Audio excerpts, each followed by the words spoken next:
প্রিয় শিক্ষার্থী বন্ধুরা, এই চ্যানেলের পক্ষ থেকে তোমাদের সবাইকে স্বাগতম এবং অবশ্যই আজ তোমরা নতুন কিছু শিখতে পারবে। তো আমরা কথা না বাড়ি শুরু করি ন্যারেশন, যেটা খুবই ইম্পর্ট্যান্ট এবং তোমরা এই ন্যারেশন যদি আজকে শিখতে পারো, সবচেয়ে সহজ নিয়মে শেখাবো, আশা করি তোমরা শিখতে পারবে। তো আমরা কথা না বলে শুরু করি ন্যারেশন। তো ভিডিওটা স্লিপ না করে পুরো ভিডিওটা মনোযোগ সহকারে দেখবে। ন্যারেশন শেখার কয়েকটা উপায় আছে। আমি যদি প্রথমে একটা উদাহরণ দেই, যেমন হি সেইড টু মি, সে আমাকে বলল। কি বলল? I go to Dhaka.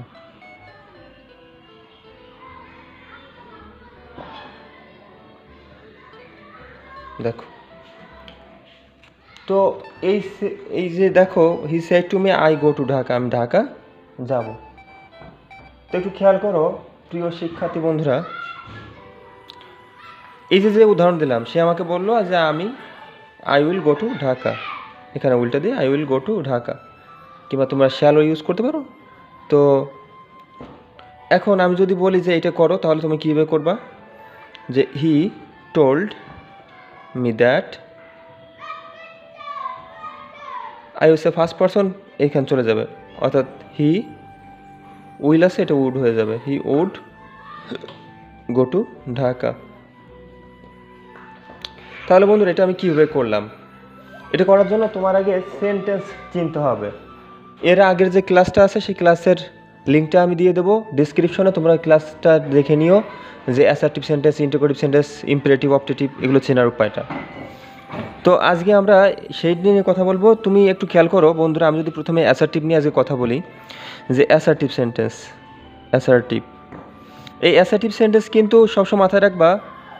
চেনার উপায় কি? চেনার উপায় কি? প্রথমে তোমার সাবজেক্ট থাকবে। সাবজেক্ট আমি যেটা তোমাদের জানি সেটা তোমাদের দেখাই দিছি, যে হি, শি, তারপরে আই, ইউ, তারপরে উই, এগুলো সবই কি সাবজেক্ট। তো এই সাবজেক্ট হচ্ছে প্রথমে থাকবে, এবং সাবজেক্ট প্রথমে থাকবে, এবং লাস্ট এটা কী থাকবে? এটা ফুল স্টপ থাকবে।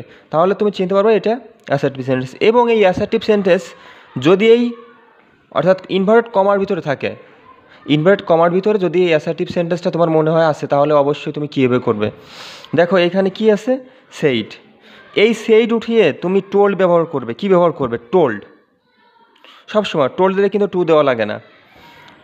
এরপর দেখো এই যে কমা আছে, এই কমা উঠিয়ে তুমি দ্যাট ইউজ করবে সবসময়। অ্যাসার্টিভ সেন্টেন্সের জন্য সবসময় এটা প্রযোজ্য, দ্যাট ইউজ করবে।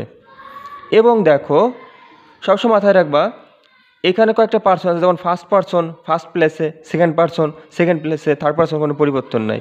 ফার্স্ট পার্সন বলতে কি? ফার্স্ট পার্সন বলতে আমি যেটা বুঝি,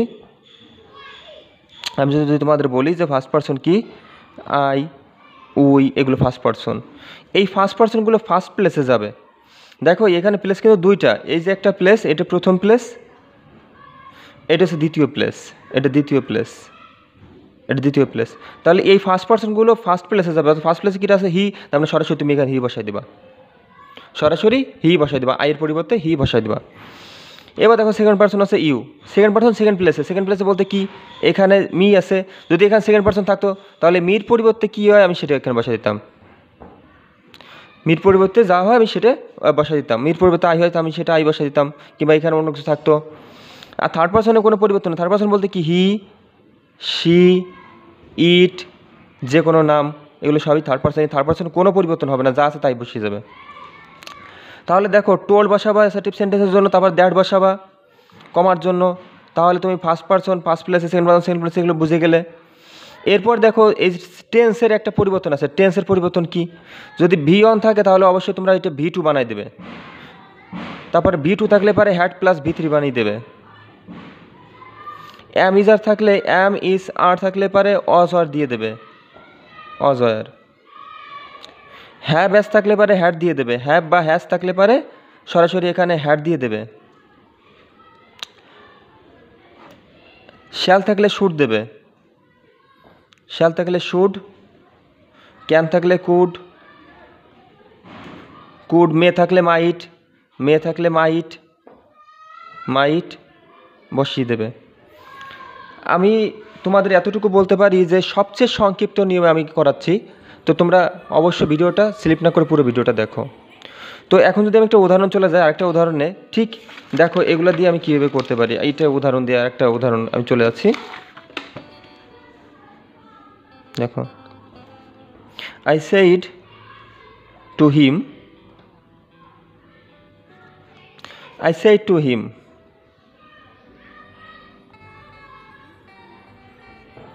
he is a bad boy বা he is a good boy। ধরো আমি এটা লিখলাম, ধরো I said to him, আমি তাকে বললাম হি is সে একজন ভালো ছেলে। তাহলে এটা কী বের করবো? দেখো এইখানে ইনভার্টেড কমার ভিতরে যা আছে, একটা আছে ইনভার্টেড, দেখো ইনভার্টেড কমার ভিতরে এই যে ইনভার্টেড কমা তোমার এখানে, এই ইনভার্টেড কমার ভিতরে কী আছে? তাহলে প্রথমে দেখো সাবজেক্ট আছে, হিটা সাবজেক্ট এবং লাস্টে ফুল স্টপ, তার মানে অ্যাসার্টিভ সেন্টেন্স। তাহলে তুমি সেই দুটাই কী দেবা? টোল দিয়ে দেবা। এবং টু দরকার নাই, তাহলে হিম আছে, হিম দেবে। দেখো এটা হচ্ছে ফার্স্ট প্লেস অর্থাৎ প্রথম প্লেস, এটা হলো দ্বিতীয় প্লেস। তাহলে এখানে কি বলছে, কী বলা হয়েছিল? ফার্স্ট পার্সন ফার্স্ট প্লেসে, সেকেন্ড পার্সন সেকেন্ড প্লেসে, থার্ড পার্সন পরিবর্তন না। তাহলে এটা কোন পার্সন? তোমরা এখন বুঝে গেছো এটা থার্ড পার্সন। এই অ্যামি স্যার দেখো অ্যামি স্যার আমি একটু আগে তোমাদের দেখিয়ে দিচ্ছি যে অ্যামি স্যার থাকলে পারে সেটা ওয়াজ ওয়ার হচ্ছে। তাহলে এখানে কি ওয়াজ হয়ে যাবে, ইস আছে ওয়াজ হয়ে যাবে, তাহলে ওয়াজ এ গুড বয়। আশা করি তোমরা বুঝতে পারছো অ্যাসার্টিভ সেন্টেন্স। তো প্রিয় বন্ধুরা, প্রিয় শিক্ষার্থী বন্ধুরা, তাহলে আজকে এ পর্যন্তই। আগামী ক্লাসে তোমাদের ইম্পারেটিভ শেখাবো কিংবা ইন্টারোগেটিভ শেখাবো।